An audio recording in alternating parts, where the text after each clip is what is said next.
Alors, bonjour à tous et bienvenue dans cette nouvelle vidéo dans laquelle on va continuer à parler des acides et des bases. Et dans cette vidéo, j'aimerais raconter quelque chose supplémentaire sur les Ka et les pKa dont j'ai commencé à parler dans la précédente vidéo. Et donc, pour résumer rapidement ce qu'on a déjà raconté, eh bien, c'est que donc les acides, ce sont des espèces qui sont capables de libérer des ions H+, et les bases, elles sont capables de capter ces ions H+. Et les acides et les bases vont toujours par paire, et on obtient donc des couples acide-base. Et par exemple, un couple acido-basique, ce sera par exemple l'acide éthanoïque, qu'on appelle aussi l'acide acétique, qu'on retrouve dans le vinaigre, et les ions acétate. Un autre exemple de couple, ça peut être les ions ammonium NH4+, et l'ammoniac NH3. Donc ici, CH3COH, c'est l'acide, CH3CO- c'est la base associée, NH4+, c'est un acide, et NH3, c'est sa base conjuguée. Et à chacun de ces couples, on peut associer ce qu'on appelle un Ka, donc qui est une constante. Donc pour l'acide acétique et l'ion acétate, le Ka vaut 10 puissance moins 4,8. Et pour le second couple qui est écrit juste ici, ion ammonium-ammoniac, le Ka vaut moins 9,2. Et puis on peut aussi associer un pKa, donc qui est très proche du Ka, enfin qui est intimement lié au Ka, et qui vaut 4,8 pour le premier couple et 9,2 pour le deuxième. Et ces constantes, donc le Ka et le pKa, qui portent la même quantité d'informations, en vérité c'est juste, on parle en pK pour avoir des grandeurs de l'ordre de l'unité, mais ça contient la même information. Et l'information que ça contient, justement, elle est liée à la force de l'acide et la force de la base, puisque tous les acides n'ont pas la même facilité à céder des ions H+. Et de la même manière, toutes les bases n'ont pas la même facilité à capter des protons. Et cette facilité à libérer des protons ou à en capter, eh bien, elle est contenue dans le Ka et le pKa, puisque plus le pKa sera faible, proche de 0, et plus l'acide du couple correspondant sera fort. Et donc, qu'est-ce que ça veut dire qu'un acide est fort? C'est qu'il libère facilement ses protons. Et à l'inverse, plus le pKa d'un couple est grand, proche de 14, et plus la base du couple associé sera forte. Donc plus elle sera en mesure de capter facilement des protons. Et donc dans la vidéo précédente, on a introduit les Ka et les pKa un peu de nulle part, on les a sortis du chapeau, mais en fait, ça sort pas de nulle part. En fait, ça correspond à une constante d'équilibre. Et si la notion de constante d'équilibre ne vous dit rien, je vous renvoie vers la vidéo que j'ai sortie il y a quelque temps déjà, qui s'appelle les équilibres. Et le Ka, en fait, ça va être ce qu'on appelle une constante d'équilibre et qui va être associée à la réaction de l'acide avec l'eau. On va écrire ces deux réactions, donc CH3COOH plus H2O. L'acide acétique va libérer un proton qui va être capté par l'eau, donc on va former des ions acétate et des ions H3O+. On peut écrire la même chose pour le deuxième couple, donc NH4+, plus de l'eau, qui va donner les espèces conjuguées, donc l'ammoniac, plus encore des ions H3O+. Et je le raconte plus en détail dans la vidéo sur les équilibres, mais très brièvement, les constantes d'équilibre permettent de savoir si une réaction se fait plutôt dans un sens ou dans l'autre.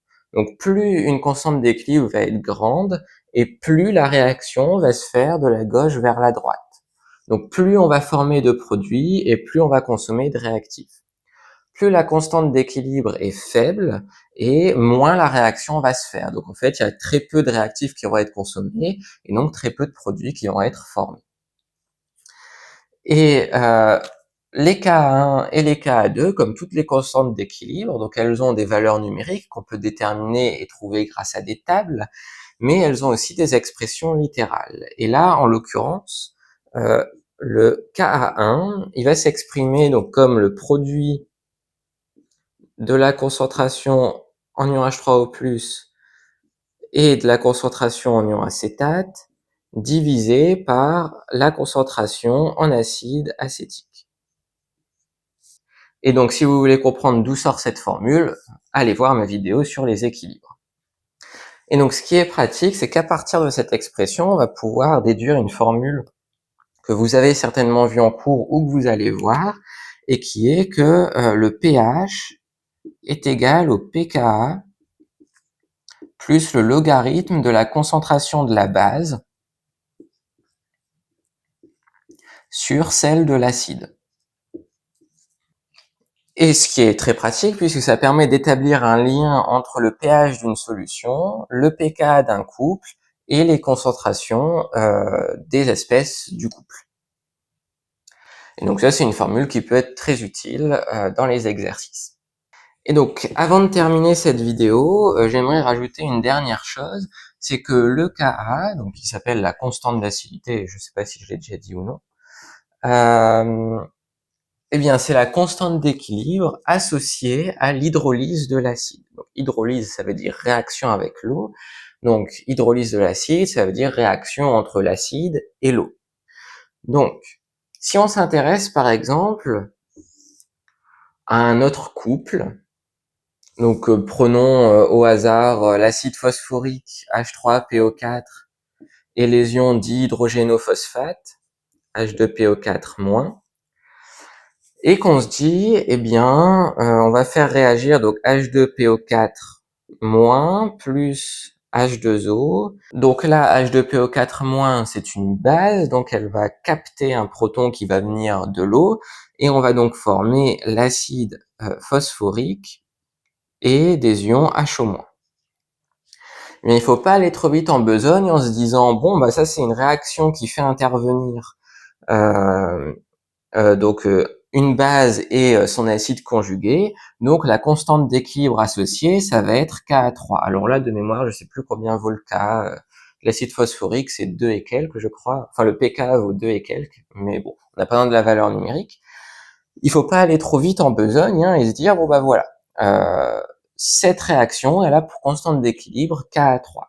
Puisque Ka3, c'est la constante d'acidité, et la constante d'acidité correspond à la constante d'équilibre de l'hydrolyse de l'acide.